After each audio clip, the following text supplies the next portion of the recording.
You found it. Your home for the best content on your favorite team, the Fighting Tigers of LSU. Do us a favor. Subscribe to the channel. Leave your comments below. And be sure to smash that like button.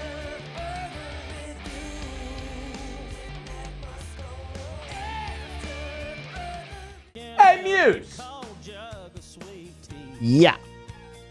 How'd the show go yesterday while I was gone? Man, show went well. Lot of football. A lot of football. Outside of the Olympic update and Tigers in the pros, everything else was football. Yeah. Oh, yeah. What'd you talk about? What would you have? LSU got a pretty good offensive line commit in Jalen Chapman. So we talked about him. Talked about Saints him had on Locked on LSU. Shout out. Please subscribe on your favorite podcast app. Saints had camp. So, we talked a lot of, we talked with Ross. Talked a lot about Mason Tipton and Chase Young, actually. The Saints had signed 3 linemen over the weekend. Yeah, I saw that. Yeah, I did see that, we talked about that. Had some injuries. Shane Lemieux's been hurt. So some guys Justin Herron's season's over. Say again? Justin Herron's season is over. Justin Herron's season's over. So some guys out, some guys in. Yeah. You got to get those bodies Watch in. list seasons. We talked a little bit about that. Right. Yeah, I saw yesterday was Maxwell. So congrats to Nuss and Kyron Lacey, Maxwell. And then the long snapper award that nobody knows what it's called. Patrick Manley. That came out. Award, yeah. So shout out Slade Roy. Yeah. Slade Roy, East Carolina transfer. Was that right, Slade Roy? No, he's been to LSU for 3 years, I'm pretty sure. Who am I missing? That was the long snapper that transferred in. I don't know that you're right on that. I looked it up yesterday. Did LSU have a long snapper transfer in? I feel like they did. I mean, look, man. No. Okay. It might have been. Yes. Okay, it was Slade Roy, but he's been here for 2 years. And where did he transfer from? He was East Carolina. Oh, correct. No kid. Yeah. No kid. Correct on that. Can I get a ding, please, for that? Yeah. They're trying to correct me out here, Muse. Like, I don't know the team.com. Well, I just said he's been at LSU for multiple years, which, I was kind of right there, too. And then, Bayou Splash, so. What, are you taking a victory lap for saying Slade Roy's been here for multiple years? Oh, guess what? Will Campbell's been here for multiple years. He is. Yeah, it's true. Muse. That's actually accurate as well. Correct. Is that all you talked about? Oh, we had the Bayou Splash recap in there mixed in. Yeah, it's a lot of football, man. Went around the SEC. Oh, yeah. Yeah. What anything noteworthy in around the SEC from the weekend that I might have missed on the show yesterday? It was really all recruiting. Ole Miss signed an edge rusher in the class of 2025. That get you going? Oh, good for them. Yeah. Ole Miss got an edge rusher for 25. They did. That's great. Arkansas got a guy. Sam Pittman. Sam Pittman, man. Yeah. Still trying to build that thing a little bit. Still chugging along there, old Sammy. Sam. Is that all? Got to embrace the hog. Because Muse, I was going to Houston yesterday, and our Twitter notification just were like bing, bing, bing. I just my Twitter notification started pinging. Okay. I was driving and like bing, bing, bing, and I'm going, what is going on here? Did somebody get fired? Did somebody get arrested? Like, what happened? Something newsworthy, right? Yeah, you'd think so with your phone going off like that.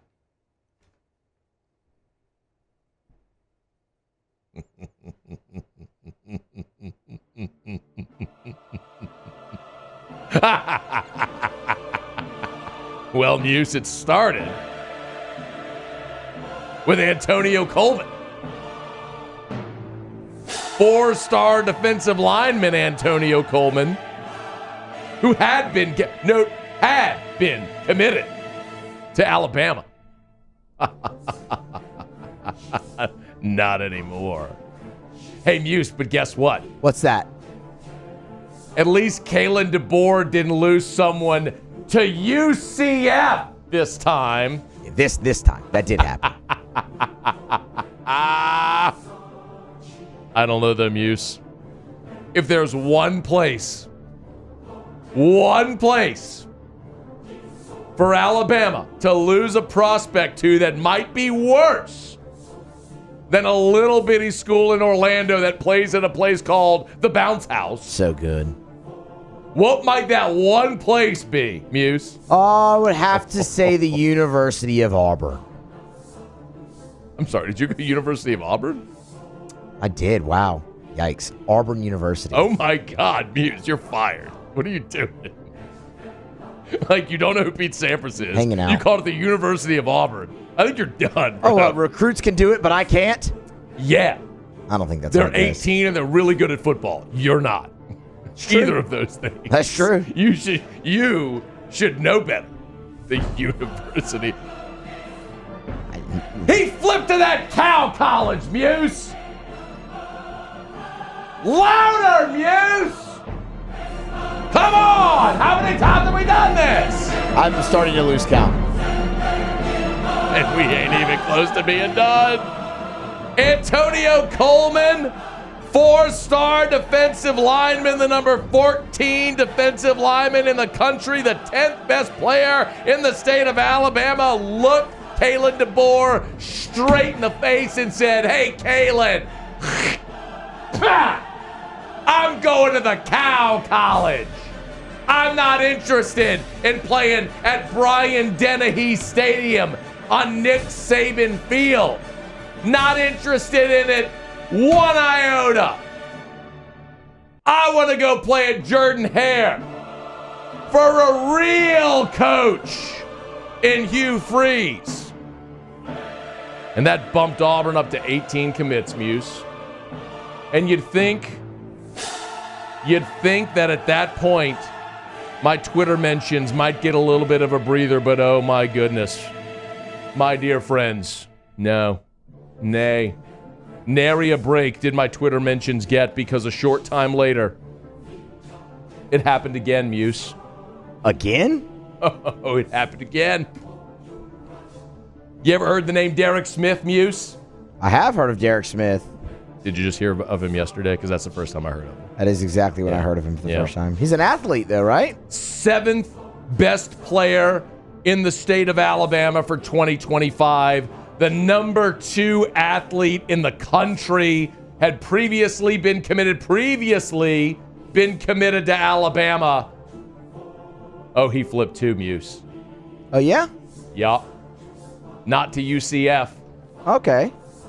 You know where he's going? Where's he going? Why don't you guess? Is it the university? I'm just kidding. Auburn University?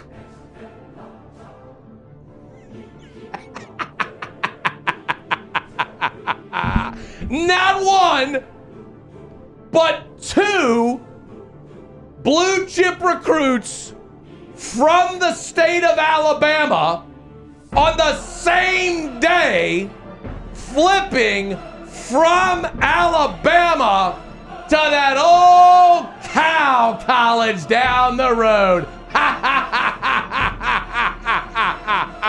Oh, all y'all, you know who you are. All y'all flooding my Twitter mentions all month of July. Oh, Kalen DeBoer's getting this recruit, that recruit, blah, blah, blah, blah, blah. Where are you now? Losing prospects in state to the Cow College. Hugh Freeze running laps. Hugh Freeze boat racing Kalen DeBoer right now. You know how bad it is at Alabama? I got a Twitter account called War Damn Researcher in my mentions. I got Auburn people in my mentions now laughing at Alabama. I got Auburn and Alabama fans using me now in my mentions as a conduit to spew their hate at each other.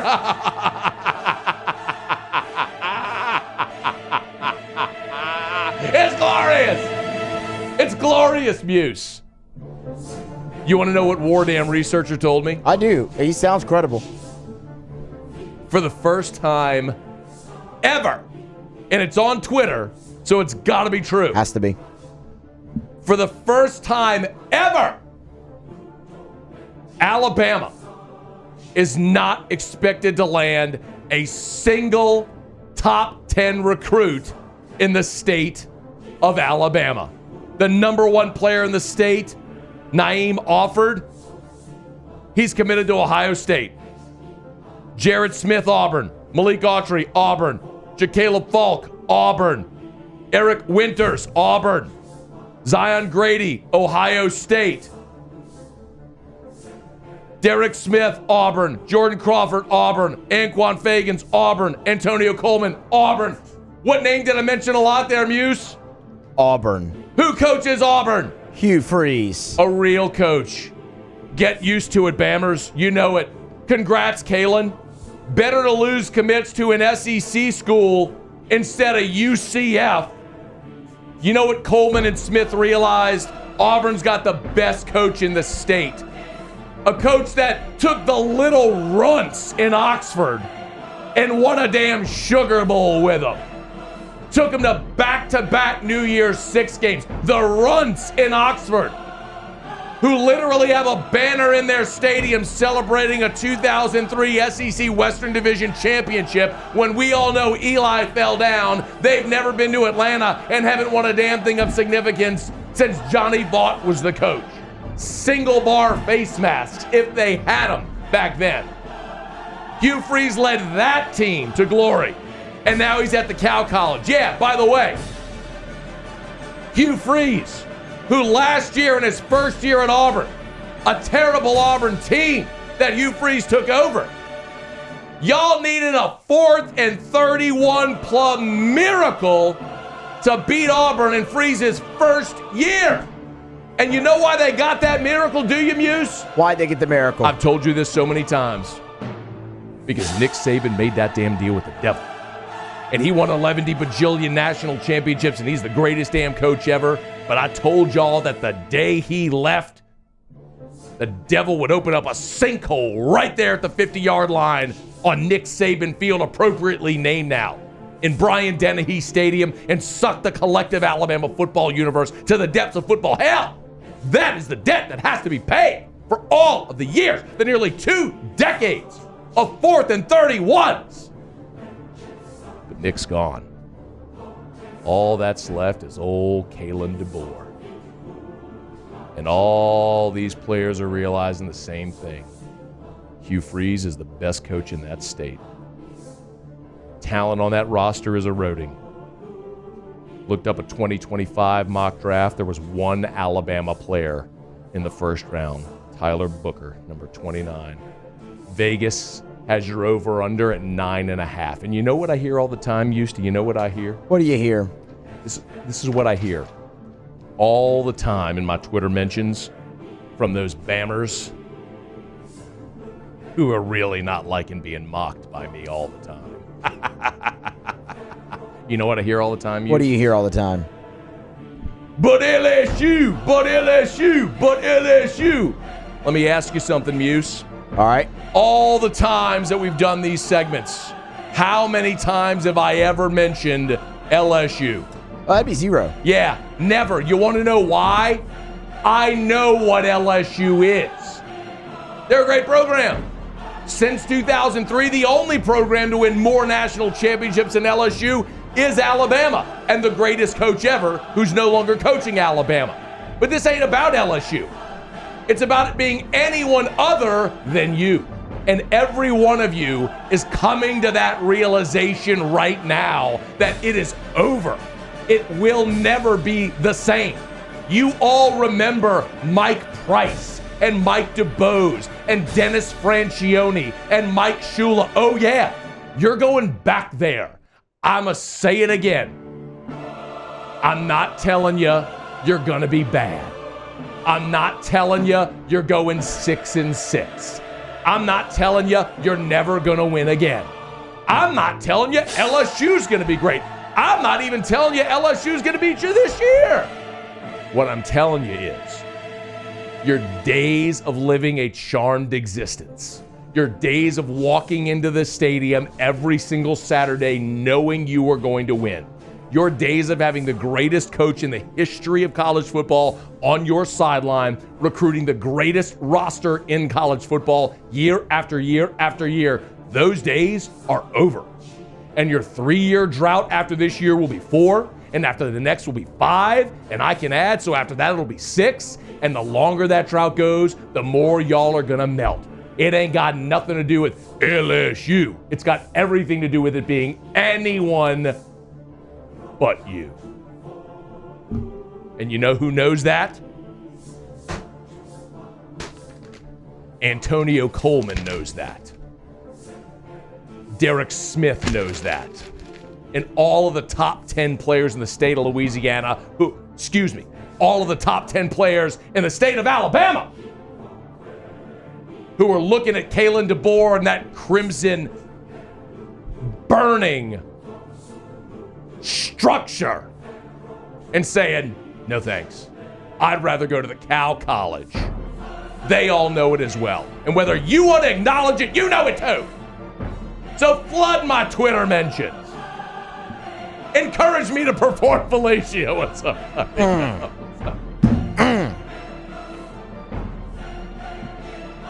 Make all the jokes you want. It's all rooted in your own insecurity because you know it. Every time anything happens with your program, the first thing you do is run to my Twitter mentions.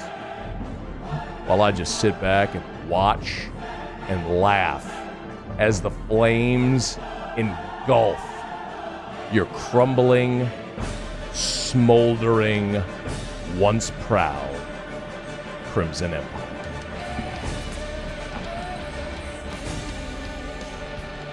Hey, thanks so much for watching.